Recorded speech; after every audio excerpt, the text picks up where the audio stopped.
समचरण दृष्टी विटेवरी साजिरी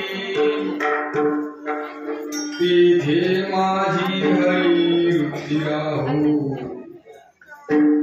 आणि कळलवे माईक पदार्थ तेथे माझे अर्पण को देवा ब्रह्मानिक पदे दुःखाची शिराणी तेथे दुष्टित हरी जडोदेसी आणि कळलवे माईक पदार्थ तेथे माझे अर्पण को देवा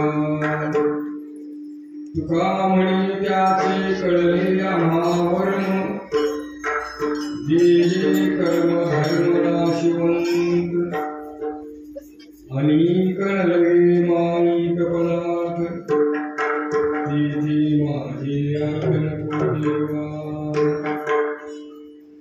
समचरण सरोजं सान्द्रनीलाम्बुलाभं जघननिहित पाणिं मण्डलं मण्डलानां तरुण तुलसीमाला कन्धरं गण्यनेत्रं सदयधवलहासं विठ्ठलं चिन्तयामि नमो सद्गुरु तुकया ज्ञानदीपा नमो सद्गुरु सच्चिदानंद रूपा। नमो सद्गुरु भक्त कल्याण मूर्ती नमो सद्गुरु भास्करा पूर्णकीर्ती पांडुरंगा करू प्रधान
पंढरीच्या विटेवर समजणा रविंद्र उभा राहिलेला भगवान श्री पांडुरंगाच्या चरणावर साष्टांग प्रणाम करून आपल्या सेवेला आपण प्रारंभ करूया।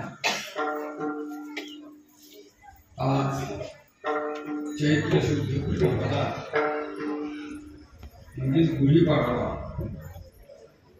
3.5 मुहूर्तापैकी असणारा एक मुहूर्त आणि नवीन संवत्सराला प्रारंभ झालेला 1946 हे संवत्सर आजपासून प्रारंभ होत आहे। नवीन वर्ष आहे, नवीन वर्षाचा पहिला दिवस आहे। तामलवाडी मधला उत्सवाचा पहिला दिवस आहे आणि या उत्सवाच्या पहिल्या दिवसातलं माझं पहिलं कीर्तन आहे। विठ्ठल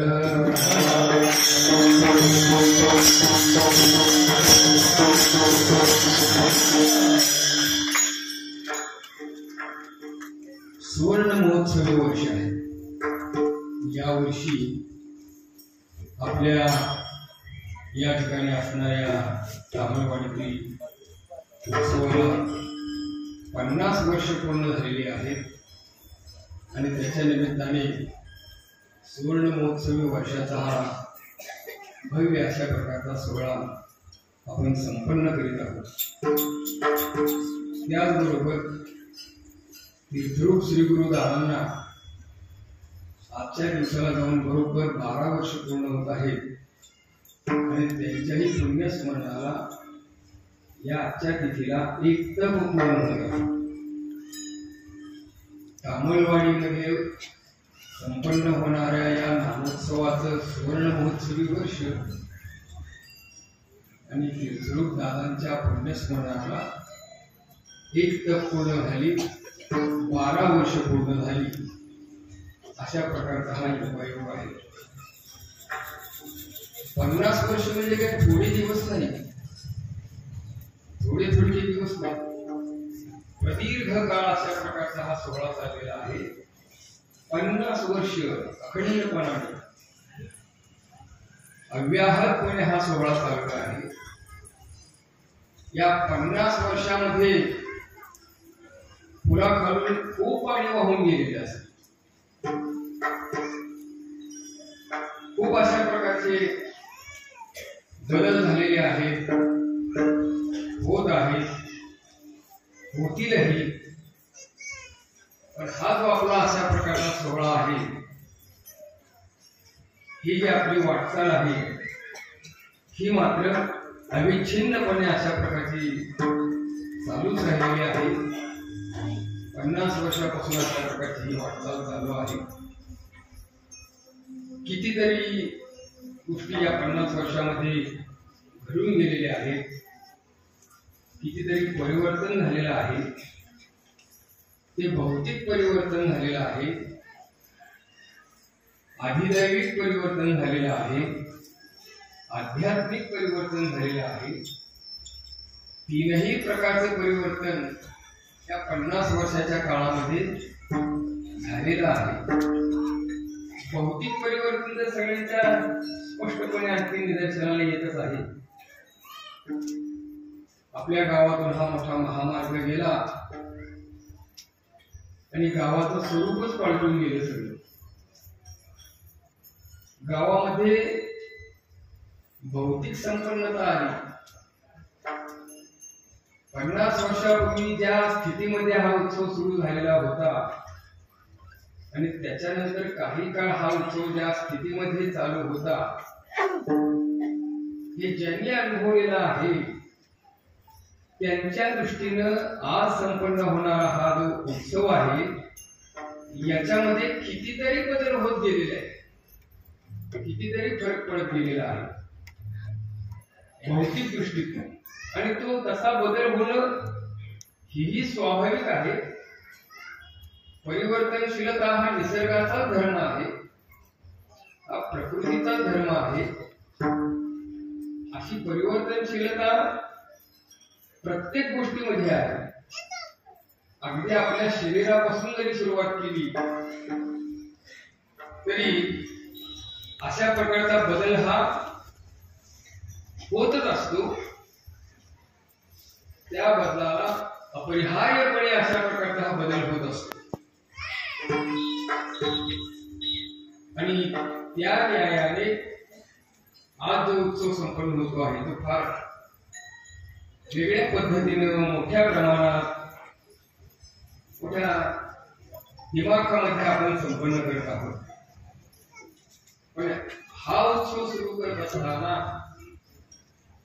50 वर्षामध्ये ज्यांनी ज्यांनी याच्याकरता योगदान दिलेलं आहे, ज्यांनी ज्यांनी या उत्सवामध्ये हा उत्सव अशा प्रकारचा मोठ्या श्रद्धेनं, भक्तीनं, निष्ठेनं चालू ठेवला, तो पार पाडला, त्यावेळी 50 वर्षापूर्वी तावलवाडीची परिस्थिती आज दिसते अशी नव्हतीच. सामान्य शेतकरी वर्ग आपला, आणि जेव्हा करायला करू तेव्हा आपल्याला खायला मिळेल अशी अवस्था, काम करावं लागायचं. सुदैवाने हळूहळू औद्योगिकरण वाढलं, कारखाने आले. अगदी पहिला कारखाना माझ्या माहितीप्रमाणे इथे कटारे मिल निर्माण झाली.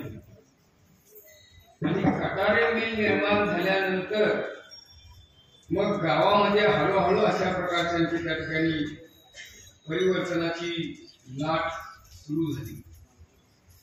आणि आज तर त्याच्या बाबतीत काही बोलायचं कामच नाही. भरपूर गावामध्ये आता असं एकही घर राहिलेलं नाही की जे आरसीसी बांधकामाचं नाही आणि जे 2 मजली नाही.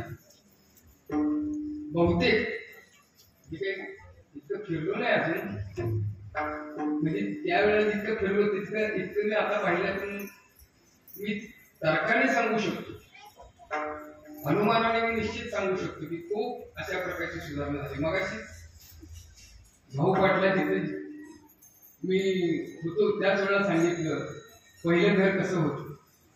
भाऊ पाटलाच्या मालकीन म्हणजे पहिलं घरच नव्हतं म्हणजे आता बोला. आणि आम्ही 4 भाऊ एका ठिकाणी राहतो. आता कुठे तर कुणीकडचे कुणीकडे बदली करते. असो, तात्पर्य असं आहे की असा बदल हा होत गेलेला आहे.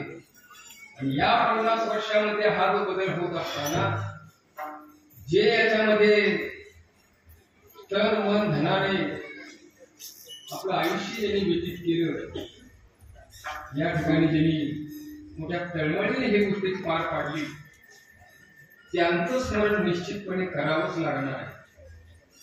त्यांना विसरून आपण हे करू शकत नाही. माझ्या डोळ्यापुढे, कारण मला माहित आहे काही भाग मला अशा प्रकारचा अनुभव आलेलाच आहे. तेव्हा त्या लोकांनी मोठ्या निष्ठेने या गोष्टी चालू ठेवल्या. त्यामुळे ही लोक माझ्या डोळ्यापुढे उभे राहतायत. या गावातले हे सगळे दिवंगत झालेले आहेत, काळाच्या पडद्याआड गेलेले हे लोक आहेत. मग वसंत पाटील असतील, चंदू सावकार असतील, विश्वनाथ नेटके असतील, भागवत गवळे असतील, अशी पुष्कळ आहेत. जनार्दन भाऊ असतील, ही सगळी जुनी मंडळी, सूर्यभान भाऊ असतील, हरिभाऊ असतील, ही सगळी मंडळी भजननिष्ठ होती, संप्रदायनिष्ठ होती, गुरुनिष्ठ होती. नरवराय तुकोबरायांच्या अक्षरावर अत्यंत श्रद्धा ठेवणारी आणि पंढरीच्या पांडुरंगाचं अशा प्रकारचं नित्य आणखी त्या ठिकाणी भक्ती करणारी ही सगळी मंडळी फार जुनी त्या काळातली. त्यांनी हे सगळे नियमधर्म अशा रीतीने मोठ्या कटाक्षाने सांभाळलेले आहे. आणि त्यांची आठवण या सुवर्ण महोत्सवी वर्षामध्ये येणं हे अपरिहार्य, फार त्यांनी योगदान दिलेलं आहे. साधी सहज भाबडी अशी त्यांची सेवा, पण मोठ्या स्वाभिमानाने या सगळ्या अशा प्रकारच्या जतन केलेले आहेत. आणि या सगळ्यांच्या माग जी शक्ती अशा प्रकारची उभी राहिली होती, ती तिरसुरू दादांच्या रूपाने उभी राहिली होती. हेही तितकंच खरं आहे. तिरसुरू दादांनी बळ खूप दिलं. किंबहुना त्या काळामध्ये तामलवाडी हे केंद्रस्थान ठरवलं आणि या परिसरातली सगळी मंडळी या उत्सवाच्या निमित्ताने एकवटण्याचं काम या गावामध्ये अशा प्रकारे केलेलं आहे. ही सगळी मंडळी या परिसरातली, मग पिंपळा असो, पुष्कळाकडे होलसळ असो, मारडी असो, सावरगाव असो, काय आता मला काय पटापट आठवत नाही, पण ते सगळे तुम्हाला माहिती आहे. तिथली मंडळी आहेत इथं आता. अशी या परिसरातली 10-20-25 गावातली लोक त्यावेळेला बैलगाड्या करून सुद्धा यायची बरं का. आता तुम्ही मोटरसायकलवर येत असाल तर त्यावेळेला बैलगाड्यातही लोक यायचे, कीर्तना करता यायचे, थांबायचे. अशा रीतीने तुळजापुरापर्यंत, इकडे सोलापुरापर्यंत सगळा तामलवाडीमध्ये पूर्णपणे अशा प्रकारचा एकूट होऊन जायचं त्या उत्सवामध्ये. आणि ही सगळी मोठ दादारी बांधली, श्री गुरु अण्णांच्या स्वाधीन केली. अण्णांना अशा प्रकारे या ठिकाणी त्या महत्प्रयासाने या ठिकाणी त्या गोष्टी त्यांनी आवर्जून आणखी त्या ठिकाणी करायला लागल्या. जबाबदारी त्यांच्यावर सोपवली. श्री गुरु काकासाहेबांच्या देखत सुरू झालेला हा सोहळा त्यांच्या हातून मूर्तीची प्राणप्रतिष्ठा झाली. आणि तेव्हापासून ही सगळी मंडळी दादांच्या प्रेरणेतून कार्यरत झाली, कार्यतत्पर झाली. इतकंच नव्हे तर मला आठवतं 2 वेळा तरी तामलवाडीमध्ये वर्षभर उत्सव झाला, 3 वेळा झाला. एकदा ज्ञानेश्वर महाराजांच्या जन्मशताब्दी वर्ष, तेव्हा गुरु तुकोबरायांचं जन्मशताब्दी वर्ष, आणि तिसरं कारण कोणतं? वैकुंठ गमन. तुकाराम महाराज त्रिशतकोत्तर वैकुंठ गमनाचा सोहळा, त्रिशतकोत्तर सुवर्ण महोत्सवी वर्ष, 350 वर्ष. 3 वेळेला या गावामध्ये वर्षभर उत्सव, रोज कीर्तन, रोज कीर्तनाची सेवा, रोज उत्सव व्हायचा, रोज कीर्तन व्हायचं. हे विशेष होते. लोकांना नवल वाटायला लागलं. 7 दिवसाचा उत्सव करायचा म्हटलं तर किती माणसाला जोर काढावा लागतो, किती त्याच्याकरता सायास करावे लागतात. अखंड वर्षभर अशा प्रकारचा उत्सव कीर्तनाचा नियम चालवलं, आणि तोही एकदा नव्हे, 2दा 3दा केला, 3 वेळा केला. पहिल्या उत्सवाचं, दुसऱ्या उत्सवाचं मी रेकॉर्ड तपासून पाहिलं होतं त्यावेळेला. आपण महादेवाच्या मंदिरात बसून मी सांगितलं, मला ते दाखवा, आणि ते दादानेच सांगितलं होतं की वर्षभर उत्सव केला हे नुसतं मोहम मध्ये नको, आले आणि कीर्तन केलं नाही. कोणत्या तिथीला, कोणत्या दिवशी, कुणी कोणत्या पवनावर कीर्तन केलं हे सगळं रेकॉर्ड मला दाखवलं पाहिजे. अशी ती रजिस्टर तयार केली होती. आहे का अजून? मग आता ते असं इतकं सगळं हे केलेलं. 3 वेळा हा उत्सव केला, आणि सोहळा संपन्न झाला. दादांचे फार मोठी शक्ती या कामी इथे उभा राहिली यांच्या नावात. उत्सवाच्या वेळेलाच नव्हे, कार्यक्रमाकरताच नव्हे, तर केव्हाही घरात दादा इथे तालावर यायचे, म्हणजे बसलेत माझ्यासमोर. त्यांच्या स्वामी ऍडव्हर्टायझिंग ब्युरो सोलापूरला जे होतं सोन्यावरती चौकातलं, त्यांचं काम असायचं. दादा इथे जायचे,